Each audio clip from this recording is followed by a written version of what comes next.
कितने प्यारे हमारे नबी गए। ऐ हकीकत मेरी हमदम, कितने प्यारे हमारे नबी गए। उनके साने है ना कोई होगा, ओ तो रब की दुलारी नबी है। अल्लाहुम्मा सल्ली अला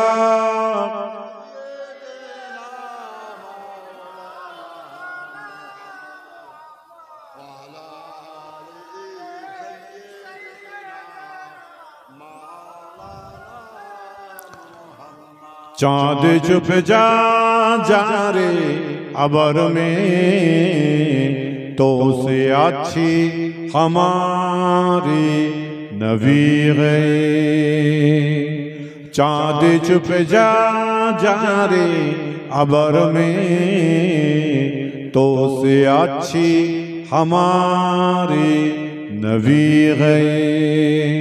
ऐ हकीकत मेरी हमदम, कितने प्यारे हमारे नबी गए। अल्लाहुम्मा सल्ली अला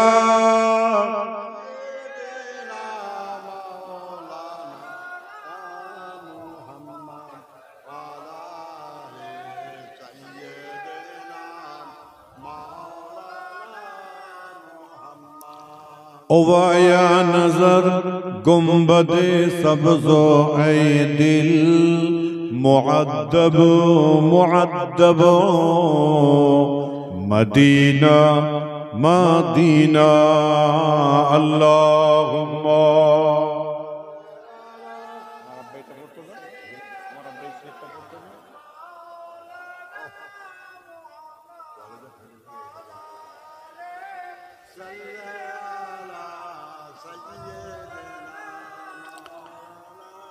लगा तकिया गुनाहों का, पड़ा दिन रात सोता हूँ। लगा तकिया गुनाहों का, पड़ा दिन रात सोता हूँ। मुझे अब राह गफलत से जगा दो या रसूल अल्लाह। अल्लाहुम्मा सल्ली अला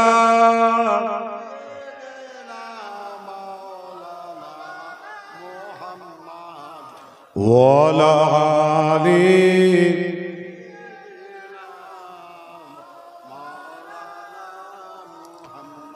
हिंद में रहना मुझे दो जग से नहीं कम। हिंद में रहना मुझे दो जग से नहीं कम। मदीने पे बुला लीजिए शाहे मदीना। मदीने पे बुला लीजिए शाहे मदीना। अल्लाहुम्मा सल्ली अला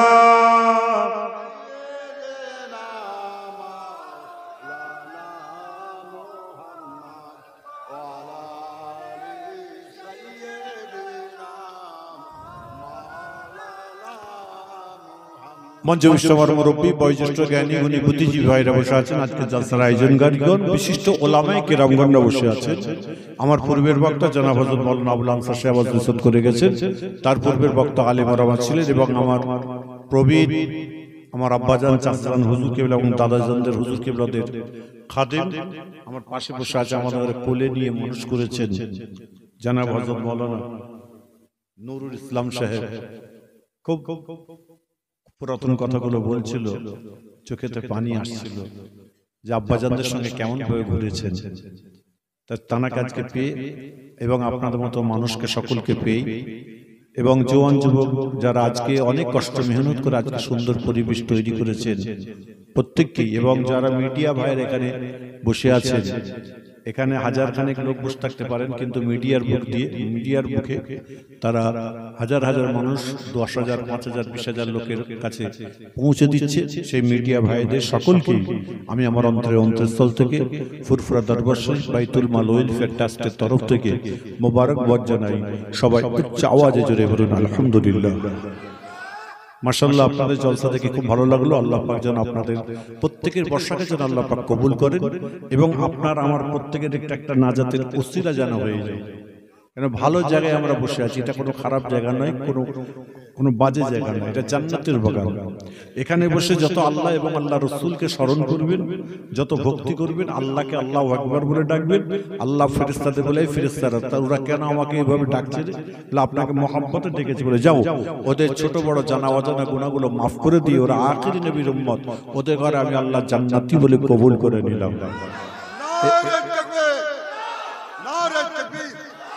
আমার রাসূল পাক সাল্লাল্লাহু আলাইহি ওয়াসাল্লাম বলছেন, যদি আমার একটা উম্মত যদি জাহান্নামে থাকে, আমি রাসূলুল্লাহ আমি জান্নাতে যাব না। আরেকবার জোরে বলা যাবে? আচ্ছা বলুন, আমার নবীর থেকে আমরা কে বড়? এটা আওয়াজ দিয়ে বলুন। কারোর জবান না বন্ধ থাকে, উচ্চ আওয়াজে বলবেন আমার নবীর থেকে আমরা কে বড়? ওই হাত তুলে দেখান তো দেখি।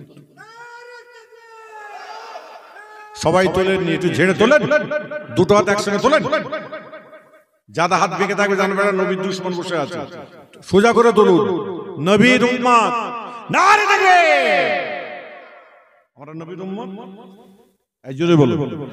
সেই রাসূল পাক সাল্লাল্লাহু আলাইহি ওয়াসাল্লাম বলছেন, একটা উম্মত যদি জাহান্নামে থাকে, আমি রাসূলুল্লাহ আমি জান্নাতে যাব না। আরেকবার জোরে বলা যাবে সুবহানাল্লাহ?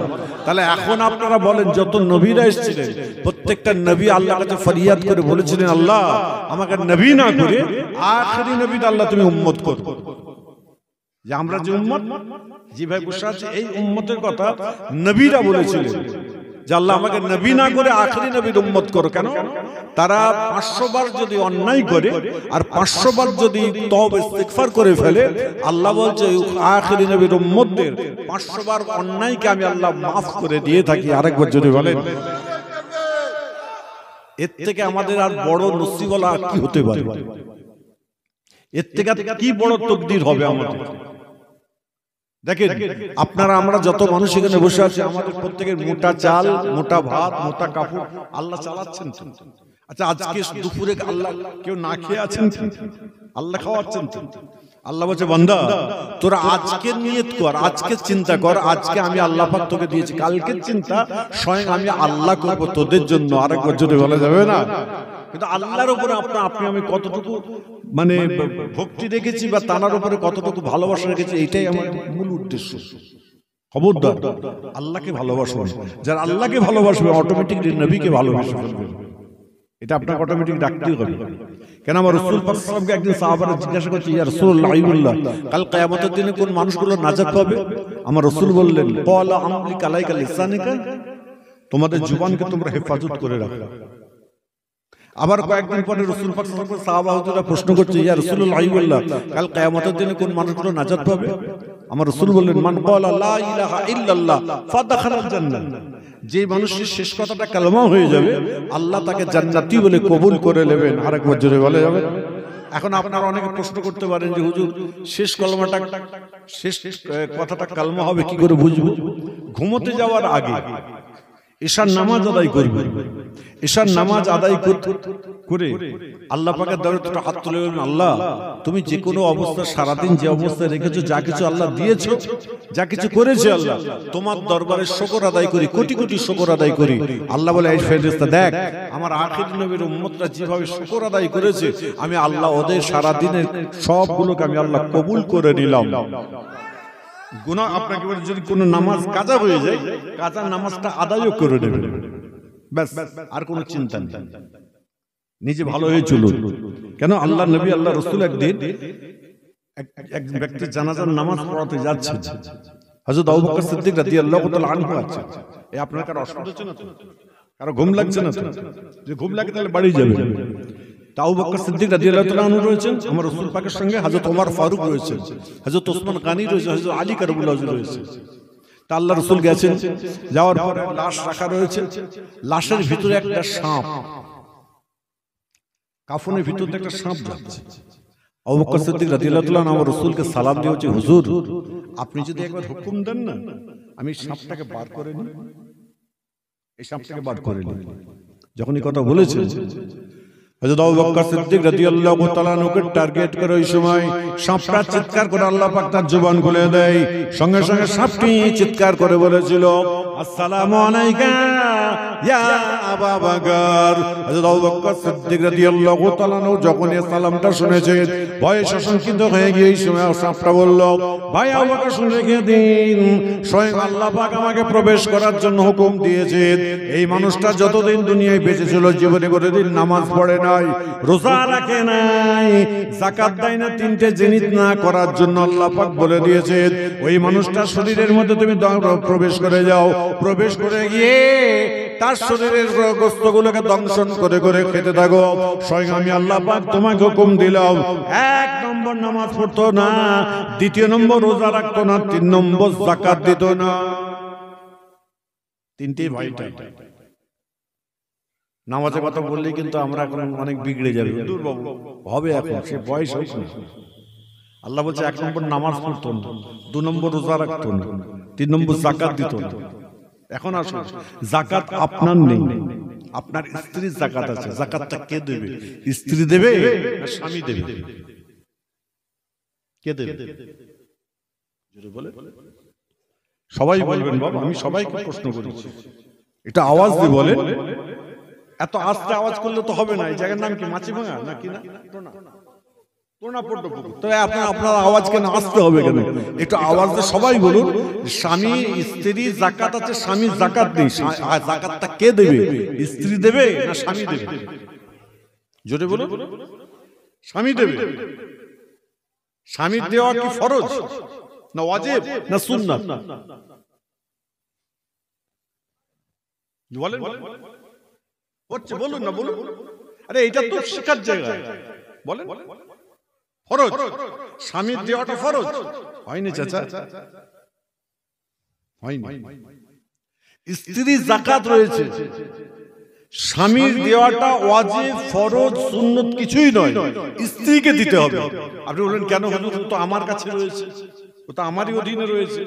আল্লাহ বলছে তোমাকে আমি যাকাতের টাকা দিয়েছি বা সেই পরিমাণে সোনা গহনা দিয়েছি, তুমি ওই যাকাতের টাকা বা ওই আপনার সোনা গহনাটাকে নিয়ে তুমি কি, আপনি কি বলে, ইউটিলাইজ করুন, ইউটিলাইজ করো, তাকে রোমিং করো, তাকে কারবার করো, ব্যবসা করে তার লভ্যাংশ বার করো, নচেত কি করে তুমি রেখে দেবে? হবে না। যার যাকাত তাকেই দিতে হবে। কোন স্বামী যদি বলে ঠিক আছে তুমি করে ফেলেছো, তোমার কাছে আছে, ঠিক আছে আমি তোমার দিয়ে দিচ্ছি, এটা হলো দয়াপূর্ব। এটা কোরআন হাদিসে না, কোরআনে আছে, হাদিসে আছে কি যার যাকাত তাকে দিতে হবে। মাসলাগুলো জানার দরকার আছে। যার যাকাত তাকে দিতে হবে। আবার এই যাকাত কিন্তু আপনার কি বলে ফাঁকি মারা যায়। 365 দিন হলে আমার কাছে যদি 365 দিন 7.5 ভরি সোনা অথবা 7.5 ভরি সোনার সমতুল্য টাকা যদি 365 দিন যদি থাকে তবে তার যাকাত হবে। আর 364 দিন হওয়ার পরে আমি যদি বলি ভাই আমার স্ত্রীকে যদি বলি জানো, এই স্ত্রী যদি বলে জানেন আপনাকে আমি এই যা কিছু আমার জায়গা সোনা গহনা আছে আপনাকে আমি সব কিছু আপনাকে মালিক করে দিলাম, 364 দিনের মাথায় যাকাত দিতে হবে। আবার 364 দিনের মাথায় স্বামী বলবে তোমাকে, স্ত্রীকে বলবে জানো তোমাকে আমি এটাকে আমি দান করে তোমাকে আমি এটা মালিক করে দিলাম, যাকাত নেই। এটা বলে ফাঁকি মারা, এটার নাম হলো ফাঁকি মারা। আবার এদিকে দেখেন কোন স্বামী যদি কাতি হারাম, কাতি মানে হচ্ছে সহবাস, এর থেকে আমরা সব থেকে নোংরা জিনিস দুটো দুনিয়ায় পাই না, কাতি হারাম। এই টাকা যদি স্ত্রীকে নেই যদি তার স্বামী যদি খাওয়ায়, স্বামীর খাওয়াটা হলো হালাল, আর স্ত্রীর খাওয়াটা আপনার স্ত্রীর খাওয়াটা হলো হালাল, আর তার বাচ্চা কাচ্চাগুলোর খাওয়া কিন্তু হারাম। ইসলাম দেখেন কত সুন্দর, শরীয়তটা কত ভালো। আমরা একটুগুলোকে নিয়ে একটুখানি নাড়াচাড়া করিনি বলে অনেকটা পিছিয়ে গেছি ভাই। একটু নাড়াচাড়া করবেন। আল্লাহ বলছে বান্দা আমি তোমাদের ঘরে জান্নাতি বলে কবুল করে নেব। আরেকবার জোরে বলেন তিনটে জিনিসের জন্য আল্লাহ পাক বলছে, এক নম্বর নামাজ, 2 নম্বর যাকাত, 3 নম্বর হচ্ছে কি রোজা। তিনটে জিনিস যদি আপনার আমার কাছে ঠিক যদি থাকে, নিঃসন্দেহে আল্লাহ পাক জান্নাতি বলে কবুল করে নেবেন। আজকে আমি যতই বড় হই না কেন, আর যতই মুরব্বী হয় না কেন, আর যতই আপনার পীর সাহেব বাড়ির ছেলে হয় না কেন, কবরে শোয়াবার পরে কেউ আছে জোরে বলবেন। আপনি এই যে মানুষটা মেজু হুজুরকে খেদমত করেছে, বাপ চাচাদের খেদমত করেছে, এই মানুষটি যখন বা যারা এরকম আছে ভালোবাসার একদমবারে মহাব্বতের মানুষ, বলবো হুজুর আমার বাপ আপনাকে ভালোবাসতো, খুব ভালোবাসতো, একটুখানি কবরে একটু নেবে আমার শেষবারের মতো একটু নামিয়ে দেন হুজুর, আপনি পীরের আওলাদে হাত যদি পড়ে, পীরের আওলাদ হাত তুললে হুজুর দোয়া কবুল হয়ে যায়, হুজুর আমার বাপকে একটু শুইয়ে দেন। তখন আমি সায়েন্সের দিকে কি বলবো জানেন, বলো ভাই আমার হাতে একটু ব্যথা আছে, ভারী জিনিস চাগালে হাতে ব্যথা যন্ত্রণা বেড়ে যায়, শোয়াতে যাবো না, দোয়া চাইব, দোয়া চেয়ে দেবো, 4 দিনে করবো, 7 দিনে করবো, 40-এ করবো। এখন আমি বললেই বলবে সায়েন্সের দিকে সব কি ভুলভাল কথা বলছে, আমি যদি ভুল বলি ডাইরেক্ট প্রতিবাদ করুন দেখি। আজকে শরীয়তটাকে ইসলামটাকে আজকে শেষ করে দিয়ে খালি হই হই হই হই করে কোনো লাভ নেই। আপনি ভালো হয়ে চলুন, আল্লাহ বলছে বান্দা আমি তোমাকে জান্নাতি বলে কবুল করে নেব। আরেকবার জোরে বলেন, আরেকটু আনন্দের সঙ্গে জোরে বলে যাবে। আল্লাহ নবীর দরবার শরীফে কথা বলতে গিয়ে আমার রাসূলকে আপনি আমি চিনতে পারলাম না, হাবিবুল হাবিবকে আপনি আমি চিনতে পারলাম না। আমার নবী আপনার নবী দয়ার নবী হুজুর আকরাম সাল্লাল্লাহু আলাইহি ওয়াসাল্লামের দরবার শরীফে আম্মা জান আয়েশা সিদ্দিকা রাদিয়াল্লাহু তাআলা আনহা থেকে আমার নবী আপনার নবী দয়ার নবী মসজিদ নববীতে ফজরের নামাজ পড়তে যায়। এমন সময় নামাজ পড়বার পর আল্লাহর নবী সাহাবাদের নিয়ে আলাপ আলোচনা কথাবার্তা বলতে বলতে সূর্যটা মাথার দিকে উঠে গেছে। সঙ্গে সঙ্গে আমার নবী আপনার নবী দয়ার নবী বললেন, এই সাহাবারা তোমরা যে যার বাড়ি চলে যাও, খবরদার তোমরা কেউ চিন্তা করো না, বাড়ি চলে যাও, অনেক সময় চলে যাওয়া গেছে। এমন সময় সকল সাহাবারা যখন বাড়ি চলে যায়, ঘরে গিয়ে ঘরের দরজার কাছে গিয়ে সালাম দিয়েছেন। ঘরের দরজাটা খুলে এমন সময় স্ত্রী বলছে, আমার প্রাণের স্বামীরা কোথায় ছিলেন বলে এত সময়? বলে আল্লাহ নবী শোনার জবানের কথা বলছিল, শুনছিলাম। সঙ্গে সঙ্গে বাড়ির মেয়েগুলো চিৎকার করে বললেন, না না না, আল্লাহ নবী শোনার জবানের কথা আমরা শুনতে চাইছি। জোহরের নামাজ আদায় করে সাহাবারা গেলেন, কি এমন জোহরের নামাজ পড়তে গিয়ে বললেন, ইয়া রাসূলুল্লাহ, ইয়া হাবিবাল্লাহ, হুজুর আপনি আমাদের বিয়াদবি ক্ষমা করে মাফ করে দেবেন। আমাদের বাড়ির মেয়েরা আপনার শোনার জবানের কথাবার্তা শুনতে চাইছে। আমার নবী আপনার নবী দয়া নবী চিৎকার করে বললেন, ফালা তাফআল, ফালা তাফআল, কখনো নয়, কখনো নয়। তোমাদের বাড়ির মেয়েগুলোকে আমাদের কাছে আনার দরকার নাই। তোমাদের যদি প্রয়োজন হয়ে যায়, বাড়ির মেয়েদের প্রয়োজন হয়, খবরদার তোমাদের মা আয়েশার কাছে পাঠিয়ে দাও। জোহরের নামাজ পড়ে পাঠাবে, আসরের নামাজ পড়ে যা বাড়ি চলে আসবে। যে যার প্রশ্ন থাকবে তারা উত্তর পেয়ে যাবে। একদিন আলোচনা করতে করতে মাগরিবের নামাজের টাইম হয়ে যায়। একজন মহিলা দাঁড়িয়ে আম্মা জান মা আয়েশাকে সালামটা দিয়ে বললেন, আম্মা জান আপনি আমার বেয়াদবি ক্ষমা করে মাফ করে দেবেন। আম্মা জান আজকে আপনার ঘরে প্রদীপটা জ্বালিয়ে দিয়ে মাগরিবের আজানের টাইম হয়ে আসছে। সঙ্গে সঙ্গে আম্মা জান মা আয়েশা টুকরে টুকরে কাঁদছেন। আম্মা জান মা আয়েশা কান্না দেখে আমার নবী আপনার না এমন সময় মেয়েগুলো কান্না শুরু করে দেয়। ওই সময় আম্মা জান মা আয়েশা বলছেন, মা তোমরা কেন কাঁদছো বলো? বলে আম্মা জান আপনার চোখের পানি দেখে আমরা কাঁদতে শুরু করেছি।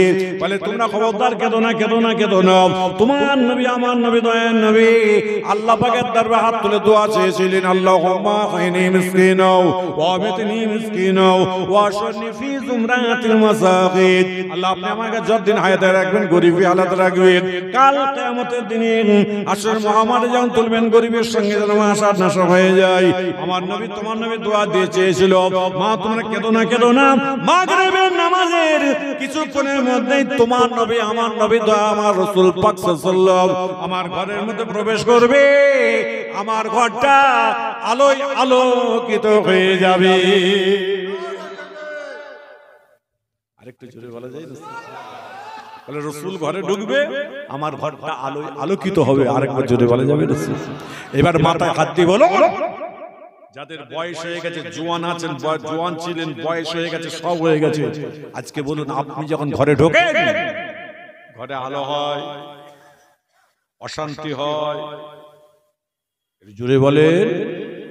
যদি অশান্তি হয় তাহলে কেন যখন আপনি যখন বিয়ে করেছিলেন, বিয়ের সময় যখন খুতবা পড়িয়েছিলেন, যখন বলে বিয়ে হলো, তখন রাসূল পাক সাল্লাল্লাহু আলাইহি ওয়াসাল্লাম সুন্নাত, বাবা আপনি এত হাজার টাকার পরিবর্তে, এত হাজার টাকা দেড় মোহরের পরিবর্তে আপনাকে, আপনি বিয়ে করতে এসেছেন, মেয়েটাকে কি বলছে আপনি রাজি আছেন? মেয়েটা বলছে আলহামদুলিল্লাহ, আপনি বলছেন আলহামদুলিল্লাহ, বলার পরে কিসের অশান্তি?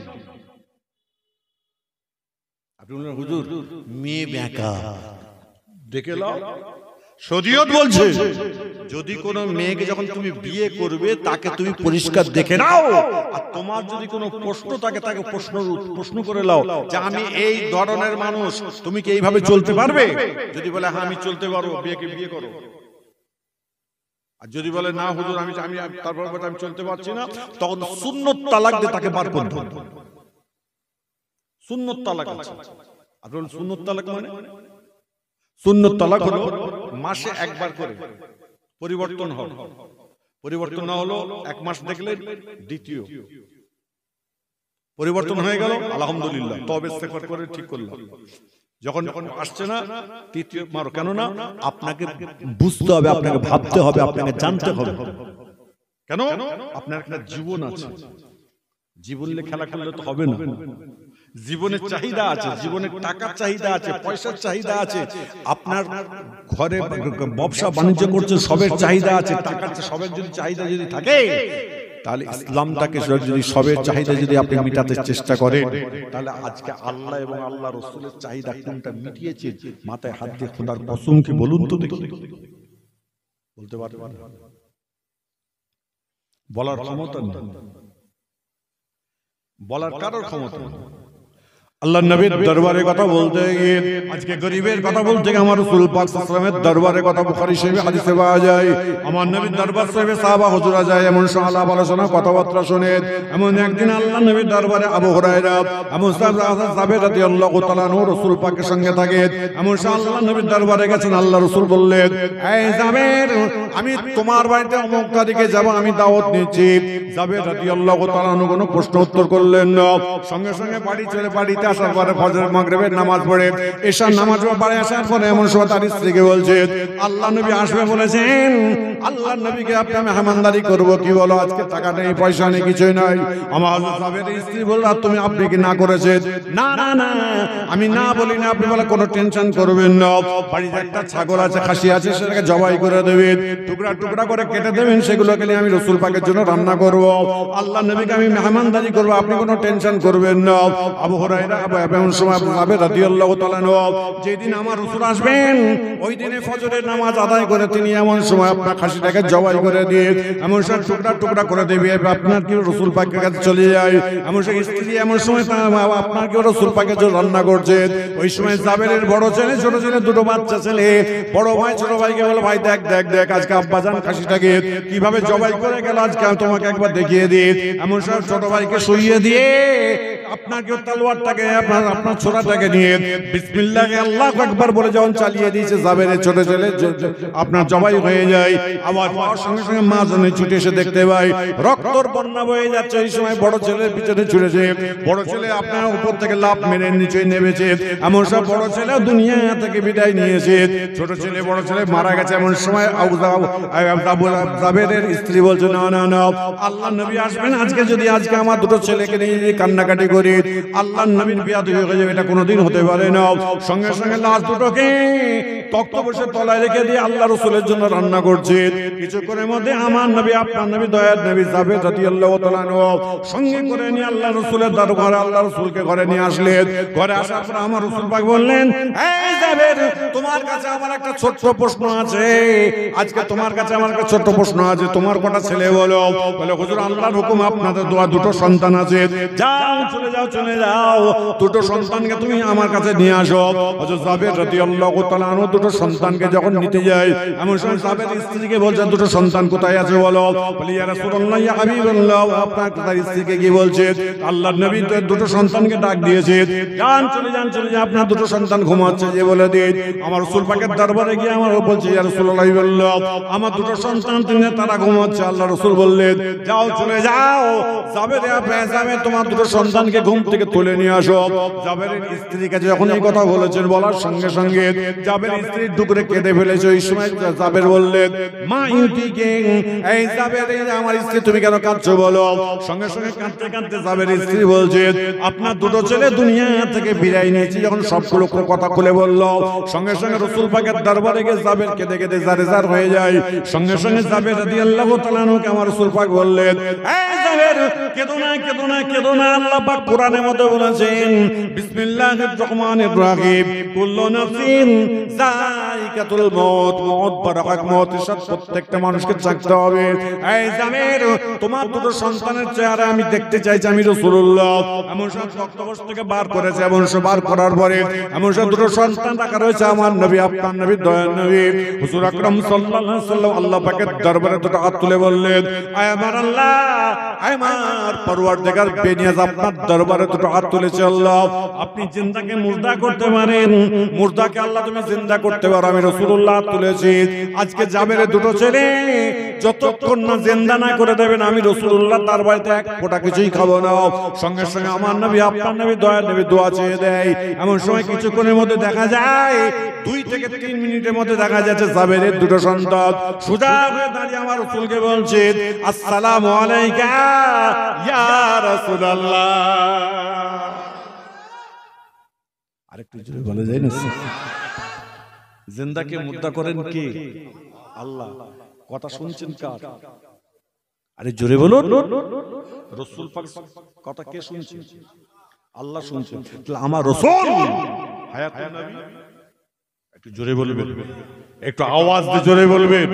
যদি কেউ যদি চিৎকার করে হায়াতুন নবী বলেন, আল্লাহর নবী সোনার মদিনা মুনাওয়ারা থেকে তাকিয়ে তাকিয়ে বলে, যা ওই টোনা পদ্মপুকুর বলে, তাই তো, টোনা পদ্মপুকুরে যারা বসে আছে তারা আমাকে হায়াতুন নবী বলার জন্য কাল কিয়ামতের দিনে ওদের জন্য আমি আল্লাহ শাফাত নসিব করে দেব। আরেকবার জোরে বলা যাবে না সুবহানাল্লাহ? আরেকটু আওয়াজ দিয়ে জোরে বলা যাবে না? তাহলে আমার রাসূল তাআলা হায়াতুন নবী, হ্যাঁ, আমার রাসূলকে যারা বলে মূর্খ, কিছু জানে না, ওরা হলো জাহেলে মুরাক্কাব, ওরা জাহেলে মুরাক্কাব। আমার যত নবী রাসূল, যত নবীরা দুনিয়াতে এসেছেন, প্রত্যেকটা নবী ইলম, কালাম, স্বয়ং আল্লাহ পাক কাঁধে করে সবকিছু সাবজেক্ট পুরো কমপ্লিট করে পাঠিয়ে দিয়েছেন। আরেকবার জোরে বলা যাবে না? আরেকটু আনন্দের সঙ্গে জোরে বলা যাবে না? আবার কিছু বলে নবী কিছু জানতেন না, অক্ষরের আপনার কি বলে জ্ঞান ছিল না। ওরে ক্ষমা, আমার রাসূল পাক সাল্লাল্লাহু আলাইহি ওয়াসাল্লাম তাহলে হুদায়বিয়ার যুদ্ধের সময় তখন সন্ধি করেছিলেন। সন্ধির সময় বলেছিল, এই মুহাম্মদ, তুমি যে মুহাম্মদ ইবনে আব্দুল্লাহ, আব্দুল্লাহর বেটা মুহাম্মদ, তুমি যে নবী, আমরা বুঝতে পারি নাই, তখন তোমাকে আমরা কেন পারমিশন দেব না? তখন আল্লাহর নবী নিজে লিখেছিলেন। তাহলে আল্লাহর নবী মূর্খ ছিলেন? আরে জোরে বলো। যে মূর্খ বলবে তার ঈমান নাই, যে সে পীর সাহেবের ছেলে হোক আর আমির সাহেবের ছেলে হোক আর যত বড় আলেম হোক, সে হচ্ছে 1 নম্বর মূর্খ। তার হাতে হাত দেয়া, মুসাফা করা, তার সঙ্গে কথা বলা, আমি জানবো আপনার নবীর দুশমনের সঙ্গে কথা বলছেন। যদি ভুল হয় দাঁড়িয়ে প্রতিবাদ করুন, দেখি আছে। আজকে নতুন ফিতনা তৈরি করেছে, আগে ফিতনা করে করে শেষ হয়ে গেল, ইসলামটাকে শেষ করলাম, আলেম সমাজকে শেষ করলাম। আজকে যান কেন্দ্র সরকার আপনার কি বল, ওয়াকফ স্টেট নিয়ে, ওয়াকফের আপনার সম্পত্তি নিয়ে হাত দিয়ে